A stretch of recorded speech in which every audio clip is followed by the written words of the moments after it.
वेतन आयोग से जुड़ी हुई महा उम्मीदों की लाखों केंद्रीय कर्मचारी और पेंशन भोगियों के दिलों की धड़कनें इन दोनों एक खबर पर टिकी हैं। बात है 8वें वेतन आयोग की, जिसे लेकर देश भर के सरकारी गलियारों से लेकर कर्मचारियों तक, उनके ड्राइंग रूम तक सिर्फ एक ही चर्चा हो रही है कि क्या आपकी सैलरी में उछाल आने वाला है, जो पुरानी सारी महंगाई को एक झटके में धो डालेगा।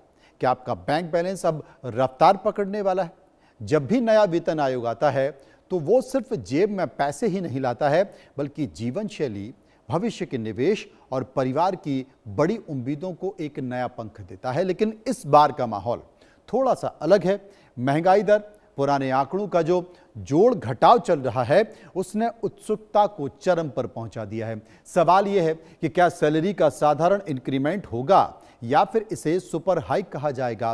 कर्मचारी संगठन अपनी मांगों को लेकर लामबंद हो रहे हैं। वहीं पर सरकार के वित्त मंत्रालय की बारीकी नजर देश की अर्थव्यवस्था और बजट के संतुलन पर टिकी है। सैलरी स्लिप में दिखने वाला बेसिक पे, डीए यानी कि डियरनेस अलाउंस, एचआरए और पेंशन का ये पूरा खेल आखिरकार किस दिशा में मुड़ेगा। इस पूरे बदलाव का असर केवल सरकारी नौकरी करने वालों पर नहीं है, बल्कि देश की पूरी अर्थव्यवस्था और बाजार में खरीदारी की ताकत पर भी पड़ेगा। आइए एक महाबदलाव की पूरी कहानी को दर पर दर समझते हैं, समझने की कोशिश करते हैं, क्योंकि ये आपकी जेब से जुड़ा हुआ मामला है। 8वें वेतन आयोग को लेकर इस वक्त सबसे बड़ा अपडेट यह है कि कर्मचारी संगठनों ने सरकार पर दबाव बनाना तेज कर दिया। नियमानुसार हर 10 साल में नया वेतन आयोग गठित किया जाता है। 7वां वेतन आयोग 1 जनवरी 2016 से लागू हुआ था, जिसके मुताबिक 8वें वेतन आयोग की सिफारिशें 1 जनवरी 2026 से लागू होनी चाहिए। हालांकि आयोग के गठन की आधिकारिक घोषणाओं को लेकर प्रशासनिक गलियारों में प्रक्रिया जारी है। सूत्रों के अनुसार प्रमुख यूनियन के अनुसार सरकार के समक्ष कई ज्ञापन सौंपे जा चुके हैं, जिनमें स्पष्ट तौर पर यह मांग की गई है कि आयोग की औपचारिक घोषणा में अब बिल्कुल भी देरी ना की जाए। आमतौर पर किसी भी वेतन आयोग को अपनी सिफारिशें, रिपोर्ट और गणनाएं पूरी करने में 18 से 24 महीने का समय लगता है। इसलिए यदि सरकार जल्द ही चेयरमैन और सदस्यों के नामों का ऐलान करती है, तभी तय समय पर इसकी सिफारिशें धरातल पर उतर पाएंगी। वित्त मंत्रालय के स्तर पर आंतरिक विचार विमर्श और वित्तीय आकलन का काम लगातार चल रहा है। केंद्रीय बजट और आगामी वित्तीय वर्षों के सरकारी खर्चे में इसके लिए बजटीय प्रावधानों की योजना बनाई जा रही है। ताजा अपडेट इस बात की ओर इशारा करते हैं कि फाइल प्रक्रिया में है और कर्मचारी संगठनों ने भी आगामी दिनों में वार्ता का दौर तेज करने की रणनीति तैयार कर ली, यानी कि कभी भी सरकार इसकी घोषणा कर सकती है। लेकिन पूरा गणित क्या है? सैलरी का जो सुपर हाइक आखिरकार है क्या? क्या वाकई 7 माह की सैलरी दुगनी होने का गणित सही बैठ रहा है? सरकार ऐसा करने जा रही है? चलिए समझ लेते हैं। मान लीजिए कि 7वें वेतन आयोग के तहत किसी कर्मचारी की शुरुआती बेसिक सैलरी 18,000 रुपए है। जब नया वेतन आयोग लागू होता है तो केवल डीए ही मर्ज नहीं होता, बल्कि एक नया फिटमेंट फैक्टर लागू किया जाता है। अगर 8वें वेतन आयोग में बेसिक सैलरी को करीब 2.86 से 3 गुना तक बढ़ाने की सहमति बनती है, तो 18,000 की बेसिक सैलरी सीधे उछलकर 51,000 के आसपास पहुंच जाएगी। और इसी गणित को सैलरी का सुपर हाइक कहा जाता है। इतिहास के तौर पर अगर देखा जाए तो हर वेतन आयोग में कर्मचारियों की कुल इन हैंड सैलरी में जबरदस्त इजाफा दर्ज किया गया है। जब बेसिक सैलरी 3 गुना बढ़ती है तो उससे जुड़े अन्य भत्ते जैसे एचआरए, टीए और डीए की गणना भी नए सिरे से शुरू हो जाती है।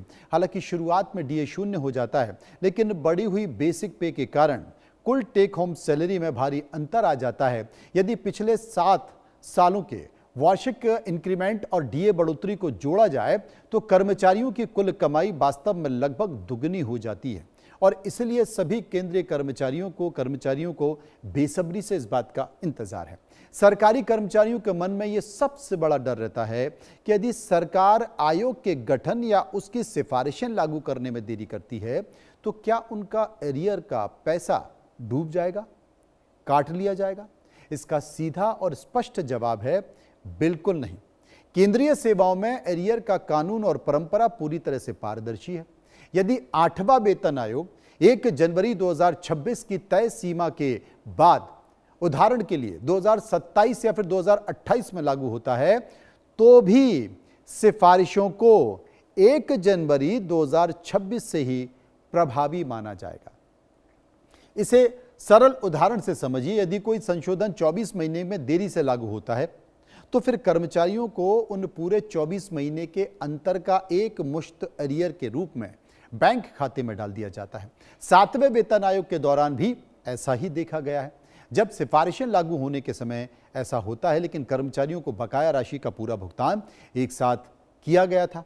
एरियर मिलने से कर्मचारियों के हाथ में एक साथ बड़ी रकम आती है, जिसका उपयोग वे अपने बड़े सपने निवेश के लिए करते हैं। इसलिए देरी का मतलब हक का मारा जाना नहीं होता है।